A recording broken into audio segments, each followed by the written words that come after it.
Assalamu alaikum wa rahmatullahi wa barakatuh. Welcome to Be Quranic. Today is Thursday, the 14th of Sha'ban, which means tonight is the eve of the 15th of Sha'ban, also known as Nisfu Sha'ban, a very special and blessed night in Islam.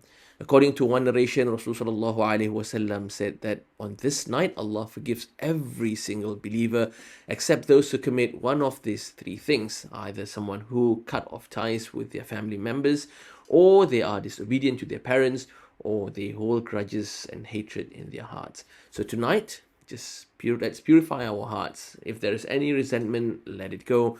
If there's a strained relationship with family, take the first step to mending it. And if there's tension with your parents, make that call and seek their blessings.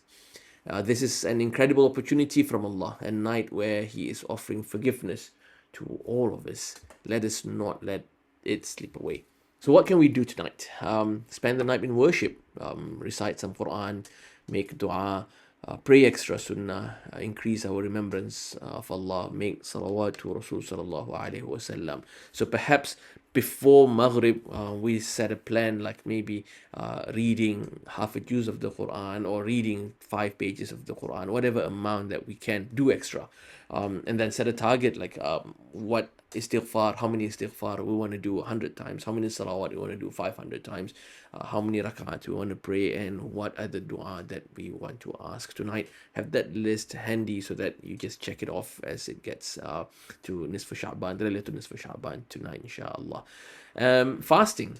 Month of Sha'ban, we've spoken about how fasting is encouraged in the month of Sha'ban. If you are fasting today, I hope you remember to do the triple intention, the intention for the Thursday fast, intention for white days, and also intention for fasting in Sha'ban. So one act, triple the reward. For tomorrow, Friday, the 15th of Sha'ban, it's still a great day for us to fast. You can double your intention, double the reward, white days, and also the fasting of Sha'ban. All right, now let's move on to Tafseer Thursday, Surah Ar-Rahman. The surah for this term will be Surah Ar-Rahman. Every week we read some ayat, we dissect its tajweed rules, and now today on Thursday we look into the lessons from this great surah. Surah Ar-Rahman is unique for two key reasons. Number one, it begins with one of the most powerful names of Allah, Ar-Rahman. And the second unique feature of this surah is it repeats the famous verse, فَبِأَيِّ آلَاءِ رَبِّكُمَا تُكَذِّبَانِ. So which of the favors of your Lord do you deny? And this phrase appears multiple times throughout the surah.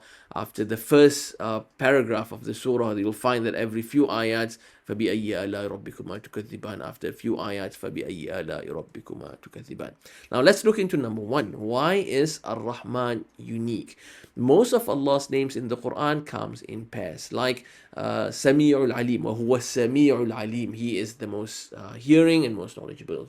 وهو السميع البصير, the all hearing and all seeing. وهو العزيز الحكيم, the one that is authoritative and the one that is wise. But Ar-Rahman, although it comes Ar-Rahman Ar-Rahim, but in multiple places in the Quran it comes alone, Ar-Rahman. And here the surah is named after Ar-Rahman and it stands alone as the first ayah, Ar-Rahman. And when it comes to making dua, at the end of Surah Al-Isra, Allah says, قُلِ ادْعُوا اللَّهَ أَوْ ادْعُوا الرَّحْمَنِ. Call upon Allah or call upon Ar-Rahman. And then Allah says, and any of His beautiful names we can call upon. But Ar-Rahman stands out as a unique name of Allah. What does Ar-Rahman really mean? It is commonly translated as the most merciful.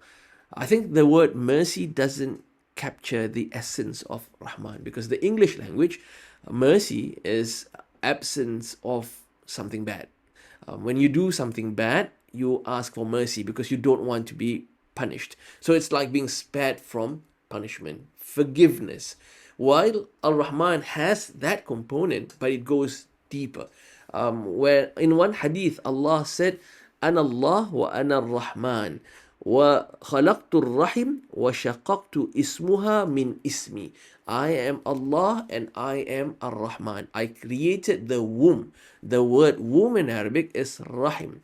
Ra, Ha, Mim, which shares it's the same root word, Rahman, Ra, Ha, Mim, Alif, Nun. Rahman, Ra, Ha, Mim is womb. So Allah said, I created the womb and I carved out its name from my name. Now, the womb is related to Allah's name, Ar-Rahman. Now imagine a baby in the womb. It doesn't need to do anything. Doesn't need to eat, doesn't need to breathe. The mother feeds it, nourishes it, protects it without the baby asking or earning it or even knowing. The best thing the baby does is probably give the mother back pain, sleepless nights, and occasional kicks the mother. And this is the only time when a baby kicks the mother.